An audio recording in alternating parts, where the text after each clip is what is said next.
بسم اللہ الرحمن الرحیم۔ دعا کیا ہے؟ دعا صرف الفاظ ہیں یا اس کی کوئی اور بھی صورت ہے؟ کس طرح سے مانگیں گے تو ہماری دعا عرش تک ضرور پہنچے گی؟ اس بارے میں آج آپ کو آگاہ کریں گے۔ چینل پر نئے ہیں تو چینل کو سبسکرائب کر دیں۔ دعا صرف الفاظ نہیں ہیں بلکہ کیفیت کا نام ہے۔ جب ایک خاص کیفیت انسان میں پیدا ہو جائے تو دعا کی الفاظ کی ضرورت بھی نہیں رہتی۔ پھر انسان چاہے عربی میں، فارسی میں، اردو میں، ہندی یا سندھی میں، جس بھی زبان میں پکارے گا اللہ تعالیٰ کو، وہ اسی زبان میں سنے گا۔ جو بندہ زبان سے کچھ کہہ بھی نہیں رہا، صرف اندر ہی اس کے ایسی کیفیت موجود ہے کہ وہ اللہ تعالیٰ کو تڑپ کر اپنے حالات بتا رہا ہے، اندر ہی اندر اللہ تعالیٰ کو پکار رہا ہے، اپنی تکلیف کو اللہ تعالیٰ کے سامنے رکھ رہا ہے، تو وہ اگر الفاظ بھی استعمال نہیں کر رہا تو اس کی التجا بنا الفاظ کے ہی عرش تک پہنچ جاتی ہے۔ اللہ تعالیٰ کو تو یہ بات معلوم تھی کہ اس کے سارے بندے تو نیک نہیں ہوں گے، سارے بندے متقی پرہیزگار نہیں ہوں گے، تو اللہ تعالیٰ نے دعا کی قبولیت کے لیے کوئی لمبی چوڑی شرطیں نہیں رکھی۔ بس اس نے ایک چھوٹی سی بات رکھی ہے کہ مجھے پکارو، شرمندہ ہو کر اپنے گناہوں کو دیکھو اور اس پر نادم ہو کر مجھے پکارو تو میں تمہاری پکار کو ضرور سنوں گا۔ اللہ تعالیٰ نے یہ شرط نہیں رکھی کہ میں صرف اپنے نیک بندوں کی سنوں گا یا مومن بندوں کی سنوں گا یا صرف مسلمانوں کی سنوں گا، بلکہ اللہ تعالیٰ نے صرف ایک چھوٹی سی بات رکھی کہ مجھے رو کر پکارو، شرمندہ ہو کر پکارو تو میں تمہاری پکار پر لبیک ضرور کہوں گا۔ اللہ تعالیٰ 20ویں سپارے میں ارشاد فرماتا ہے، اَمَّن یُجِیبُ الْمُضْطَرَّ اِذَا دَعَاہُ وَیَکْشِفُ السُّوءَ، بھلا وہ کون ہے کہ جب کوئی بے قرار ہو کر اسے پکارتا ہے تو وہ اس کی پکار کو سنتا ہے اور اس کے دکھوں کو دور کر دیتا ہے۔ اس میں اللہ تعالیٰ نے یہ نہیں فرمایا کہ مجھے کوئی مسلمان پکارے یا مجھے کوئی کافر پکارے یا صرف متقی پکارے یا کوئی نیکوکار پکارے، صرف یہ کہا کہ جو بھی مجھے پکارتا ہے، کون ہے جو اس کی پکار کو سنتا ہے؟ جو تڑپ کر پکارنے والے کی پکار کو سنتا ہے وہ صرف اللہ تعالیٰ کی واحد ذات ہے۔ سارے نماز بھی نہیں پڑھتے، سارے روزے بھی نہیں رکھتے، سب لوگ حلال کمائی نہیں کرتے، سب لوگ جن پر فرض ہے زکوٰۃ ادا نہیں کرتے، سارے حج بھی نہیں کرتے، سارے سچ بھی نہیں بولتے، پتہ نہیں کتنے لوگ کتنے گناہوں میں پھنسے ہوئے ہیں، کن کن غلط کاموں میں ڈوبے ہوئے ہیں۔ تو اگر میرا اللہ تعالیٰ یہ فرماتا کہ میں بس تقویٰ لوگوں کی ہی سنوں گا، صرف تقویٰ اختیار کرنے والے ہی مجھے پکار سکتے ہیں، تو پھر گناہ گار تو کیا ہی کر لیتے۔ تو اس لیے اللہ تعالیٰ نے فرمایا، میرے سامنے گڑ گڑا کر فریاد کرو، جیسے بچہ اپنی ماں کے سامنے رو کر فریاد کرتا ہے اور اپنی ضد کو پوری کروا لیتا ہے۔ ماں پہلے انکار بھی کرتی ہے لیکن وہ رو رو کر ماں کو منانے میں کامیاب ہو ہی جاتا ہے۔ تو اللہ بھی یہی فرماتا ہے کہ بس میرے سامنے آ کر رو لو تو میں تمہیں نواز دوں گا۔ مناجات دعا ایک کتاب ہے، اس کو پڑھتے ہیں تو یہ دعائیں جو اس میں لکھی ہیں ان کو پڑھنے کا اجر تو مل رہا ہے، لیکن یہ دعا نہیں ہے۔ اس کے آگے وہ کیفیت بناؤ کہ اس کو اپنے اندر اتارو، اس کیفیت کو کہ اللہ تعالیٰ کو منا ہی لو۔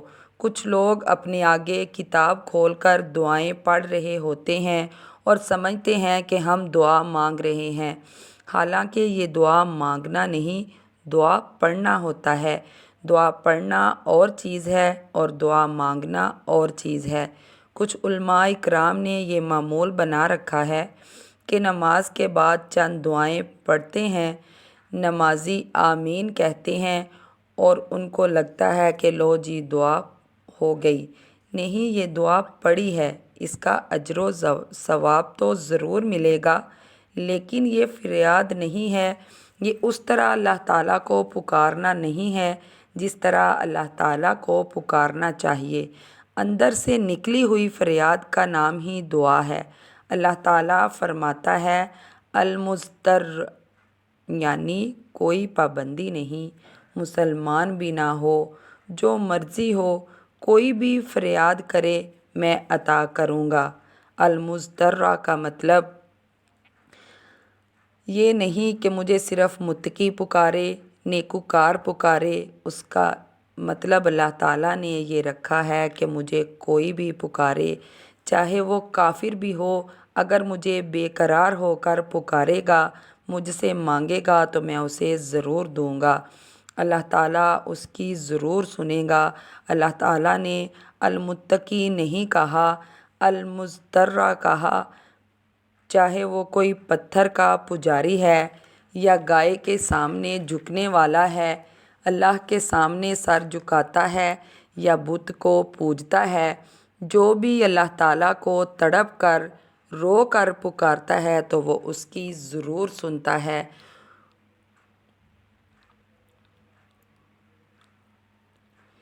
اللہ تعالیٰ ایک آیت میں فرماتے ہیں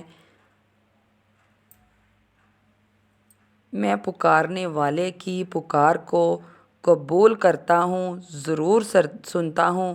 یہاں بھی مسلمان کی شرط نہیں لگائی، مومن کی شرط نہیں لگائی، مسلمان ہو کر نیک ہونے کی شرط نہیں لگائی۔ سب کا رب ہے، وہ سب کی سنتا ہے۔ اسے پتہ ہے میرے اکثر بندے تو گناہ گار ہی ہیں۔ دعا کی عادت ڈال لیں تو دعا پوری ہو جاتی ہے۔ دعاؤں کو پڑھ لینا ہی دعا نہیں، دلی کیفیت کو طاری کرنا ہی دعا ہے۔ دعا کیفیت کا نام ہے۔ یہ جو ہم ایک دوسرے کو دعا کے لیے کہتے ہیں، ہم کہتے ہیں کہ میرے لیے خاص دعا کرنا۔ وہ دعا تو ضرور کرے گا لیکن وہ خاص دعا نہیں کر سکتا۔ ضرور آپ ایک دوسرے سے دعا کی درخواست کریں۔ ایک بار حضرت عمر رضی اللہ تعالیٰ عنہ عمرے کے لیے جا رہے تھے تو انہوں نے آپ صلی اللہ علیہ وآلہ وسلم سے کہا، یا رسول اللہ، میں عمرے کے لیے جا رہا ہوں۔ تو آپ صلی اللہ علیہ وآلہ وسلم نے فرمایا کہ اے عمر، ہمیں بھی اپنی دعاؤں میں یاد رکھنا۔ ایک دوسرے سے دعا کا کہنا مسنون ہے۔ آپ بھی اپنے لیے ایک دوسرے کو دعا کے لیے کہہ سکتے ہیں، لیکن ہم آپ کو یہاں ایک مثال دیتے ہیں۔ جیسے آپ کے جسم کے کسی حصے میں کوئی تکلیف ہو جاتی ہے تو آپ اس تکلیف کو اپنے گھر والوں کے سامنے بیان کرتے ہیں۔ وہ سن کر آپ کی تکلیف کو محسوس تو کریں گے لیکن وہ آپ کی کیفیت میں نہیں آ سکتے، وہ آپ کی تکلیف کو اس طرح سے محسوس نہیں کر سکتے جس طرح سے آپ اس تکلیف کی کیفیت میں ہیں۔ اسی طرح جب آپ کو کوئی ضرورت ہے تو جس طرح آپ اپنے اللہ تعالیٰ سے وہ مانگ سکتے ہیں کوئی اور نہیں مانگ سکتا۔ جو دعا آپ خود اپنے لیے کریں گے وہی دعا خاص ہوگی، سوائے ماں باپ کے آپ کے لیے کوئی خاص دعا نہیں کر سکتا۔ عام طور پر ہم یہ کہہ رہے ہوتے ہیں کہ ہماری تو اللہ تعالیٰ سنتا ہی نہیں۔ نعوذ باللہ، یہ کبھی نہیں کہنا چاہیے۔ اللہ تعالیٰ ضرور سنتا ہے، وہ ہر دعا سنتا ہے، بس قبولیت کی صورتیں ذرا الگ ہیں۔ کبھی تو وہ بالکل ویسے ہی عطا کر دیتا ہے جیسے ہم دعا مانگتے ہیں، کبھی وہ کسی دوسری صورت میں اس کو پورا کر دیتا ہے۔ کبھی دعا کے بدلے میں اللہ تعالیٰ کسی مصیبت کو ٹال دیتا ہے۔ اور کبھی دعا کو سٹور کر لیتا ہے۔ جب آخرت میں دعا مانگنے والے اللہ تعالیٰ کے سامنے آئیں گے تو اللہ تعالیٰ ان کو بتائیں گے کہ تم نے فلاں دعا مانگی تو ہم نے تمہاری دعا کو پورا کر دیا، تم نے یہ دعا مانگی تو ہم نے اس کے بدلے تمہیں یہ چیز عطا کر دی، تو اب یہ وہ دعا ہے جو ہم نے تمہاری دنیا میں پوری نہیں کی تھی۔ تو انسان دیکھ کر حیران رہ جائے گا اور کہے گا کہ کاش دنیا میں میری کوئی دعا قبول نہ ہوئی ہوتی۔ دعا کو اچھے طریقے سے مانگیں، انشاءاللہ